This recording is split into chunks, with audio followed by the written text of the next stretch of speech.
Hi hello welcome back to Sheetalva's YouTube channel. ಯಾರೆಲ್ಲ ನನ್ನ ಚಾನಲ್ನ ಇನ್ನೂ ಸಬ್ಸ್ಕ್ರೈಬ್ ಮಾಡ್ಕೊಂಡಿಲ್ಲ, ನನ್ನ ಚಾನಲ್ನ ಸಬ್ಸ್ಕ್ರೈಬ್ ಮಾಡಿಕೊಂಡು ವಿಡಿಯೋ ನೋಡಿ ಅಂತ ಹೇಳ್ತಾ ನಾನು ಇವತ್ತು ತುಂಬ ಡ್ರ್ಯಾಗ್ ಮಾಡಿದೆ. ಇವತ್ತು ನನ್ನ ಮಗ ಇದ್ದಾನೆ, ಎಷ್ಟು ಡಿಸ್ಟರ್ಬ್ ಮಾಡ್ತಾನೋ ಅಂತ ಗೊತ್ತಿಲ್ಲ.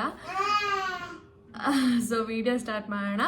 ಆ್ಯಂಡ್ ನನಗೆ ತುಂಬ ಜನ ಬೇಬಿ ಎಸೆನ್ಷಿಯಲ್ಸ್ ಬಗ್ಗೆ ಮತ್ತು ಬೇಬಿಗೆ ಏನೇನು ಕೊಡ್ತೀರಾ ಏನು ತುಂಬ ಕ್ವೆಶನ್ಸ್ ಮಾಡಿದ್ದೀರಾ. ನಾನು ಸಪ್ರೇಟಾಗಿ ಕ್ವೆಶನ್ ಆ್ಯಂಡ್ ಆನ್ಸರ್ದೇ ಅದು ವ್ಲಾಗ್ ಮಾಡ್ತಾ ಇದ್ದೀನಿ, ಅದರದ್ದು ನಾನು ಅಪ್ಲೋಡ್ ಮಾಡ್ತೀನಿ, ನೋಡ್ಕೊಳ್ಳಿ. ಆ್ಯಂಡ್ ಈ ವ್ಲಾಗಲ್ಲಿ ನಾನು ಜಸ್ಟ್ ಬೇಬಿ ಎಸೆನ್ಷಿಯಲ್ಸ್, ನಾನು ಬೇಬಿಗೆ ಏನೇನು ತಿನ್ನಿಸ್ತಾ ಇದ್ದೀನಿ ಏನು ಅದನ್ನೆಲ್ಲ ನಾನು ಸಪ್ರೇಟಾಗಿ ವ್ಲಾಗ್ ಮಾಡೋಣ ಅಂತ ಹೇಳಿ ನಾನು ಈ ವಿಡಿಯೋಲಿ ವ್ಲಾಗ್ ಮಾಡ್ತಾ ಇದ್ದೀನಿ. ನೀವು ಮಾಮ್ಸ್ಗೂ ಯೂಸ್ ಆಗುತ್ತೆ ಆ್ಯಂಡ್ ನೀವು ಬೇಬೀಸ್ಗೂ ಯೂಸ್ ಆಗೋಂಥದ್ದು ವಿಡಿಯೋ ಮಾಡ್ತಾ ಇದ್ದೀನಿ ನಾನು ಇದರಲ್ಲಿ. ಆ್ಯಂಡ್ ಫಸ್ಟ್ಲಿ ನಾನು ಹೇಳ್ತಾ ಇರೋದು ಪಾಪುಗೆ ಹುಟ್ಟಿದಾಗಿಂದನೂ ತುಂಬ ಯೂಸ್ ಆಗೋಂಥದ್ದು ನೇಲ್ ಕಟರ್ಸು. ನೇಲ್ ಕಟ್ರು ಅಷ್ಟೇ ನಾನು ಯಾವುದೇ ರೀತಿಯ ಟ್ರಿಮ್ಮರ್ನ ಯೂಸ್